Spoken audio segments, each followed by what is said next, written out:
All right, so back to the story. Now, he says that he called the insurance company and they said that no, I was not covered at the time that he pulled me over. I was like, okay. Um, Even though I have physical proof saying that I should have been covered until the 16th, and then my progressive was going to kick in. Now, um, my progressive, I called them and I got it pushed up to the same day that I got the ticket. Okay, that covered me from that day on forth, and that's who I have now, progressive. Um, Now, when he pulled me over, he took my license and he took my car. Um, he said he could have took me to jail, but I didn't look like a criminal. So, um, but he kept saying, I need to search the car. I need to search the car. Um, I see in the back, a little plastic bag. Is that for drugs? I said, no. I have children. It's probably like a sandwich bag. So, of course, he goes through the car and everything. And now he's taking the car so he can search the car legally because now he's impounding the car. Um, he let me go home. Now, I had shoes on, but, I was just dropping the kids off at school. So I didn't have no bra on. I had like, my little flip flop shoes because the kids just missed the bus and I was just running them to school. So I wasn't really dressed for, you know, to walk home. Um, and it wasn't like it was a far walk. It was right in front of my son's school, and which is right off of Ramlin, and I live right off of Main. It's not. It's probably not even a mile. It might be exactly a mile from my house to the school. Right in front of Tim's dialysis. Okay. So, um, like I said, let's get back to he searched my car. He was hinting at, drugs. Drugs. Do you do drugs? No, I'm sorry, I don't. Um, Drugs I do ain't drugs. So there you go. Um, so I proceed to start walking back home. He's looking through the car, and he's like, "Oh, I found that sandwich bag. Yeah, it was just like for snacks. It had crumbs in it." Yeah, I kind of told you that, but anyway. So he said he didn't arrest me because I didn't look like a criminal, and I, I was like, okay, appreciate it. Um,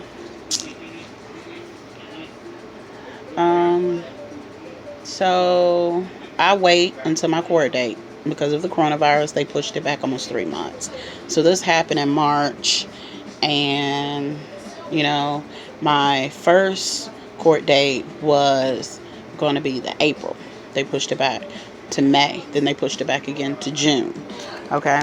Now, I waited until June, went to court. They had us lined up outside with little tables at the end of the line. So I'm like, oh, so they're having court outside. It wasn't court outside. It was just the cop that wrote the ticket at the end of each line. Now, mind you, the other line went significantly faster because there were only maybe 4 people in that line total. That's me standing outside in the hot sun and waiting.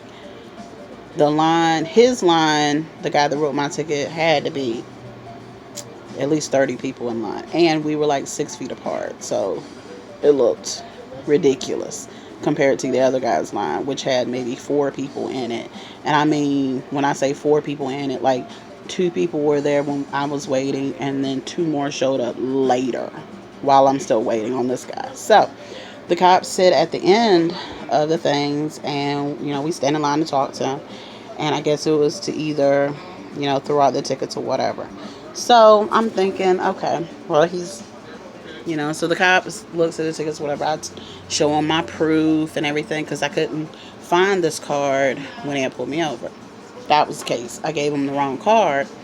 So, and then he called the people and he was like, they said that you're not covered right now. Okay. So, I went and got insurance that same exact day. Right? That same exact day. I got the insurance and uh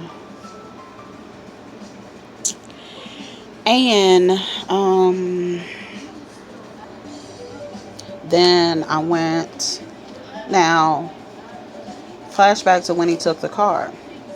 When he took the car, I called my dad. My dad came and got me. I told him what was going on. He took me to the DMV. I paid the stuff to get my license, a new license, and a new tag for the back of the car, a plate, license plate for the back of the car. And once I paid that or whatever, I went down to the courthouse and, you know, uh, I went down to the courthouse and got. Okay, so sorry about that. JoJo needed to hug me. Anyway, um, so I had to pay $150 to get my van back. I had to pay $410 to get a new license and a new tag. Um, then I paid $660 for one ticket and 400 and something for the other ticket. Um, and I thought I was good. The cop said he threw out. I had four tickets. He gave me four tickets, and he said I can dismiss these two, but I can't dismiss these two. You have to pay those. Okay. So I was like, all right, I'll pay them. So I went and I stood in line at the cashier to pay them. Excuse me. And I paid the tickets. Like I said, 600 for one plus, and 400 and something for the other. All right. So like once I did all of that and everything, right? Um, uh, they still are trying to suspend my license. Hold on, let me cut the light on, y'all. Okay, so I cut the light on. There should be lights. And so what they're saying is, even though I paid the two tickets and I paid everything to get my license back and got insurance on the thing the same day and everything, that they're still going to suspend my license. One says it's like 3 months and the other one says indefinitely, which is confusing to me because I didn't kill anybody on the road. I'm not like a roadster where, I'm ripping up and down the road and I got 5 DUIs. I'm a junkie or something. I do drugs and, running over kids and stuff like that.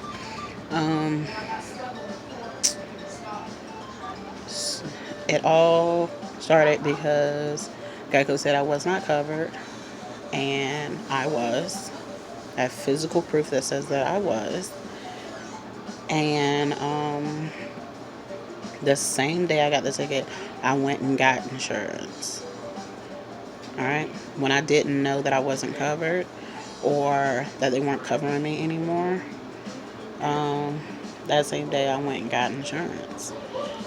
So, because I don't have not one DUI, I've probably gotten 3 speeding tickets my whole time I've been driving, and 2 of them have been over here in South Congaree.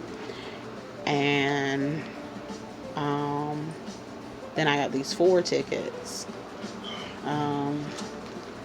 for all this stuff.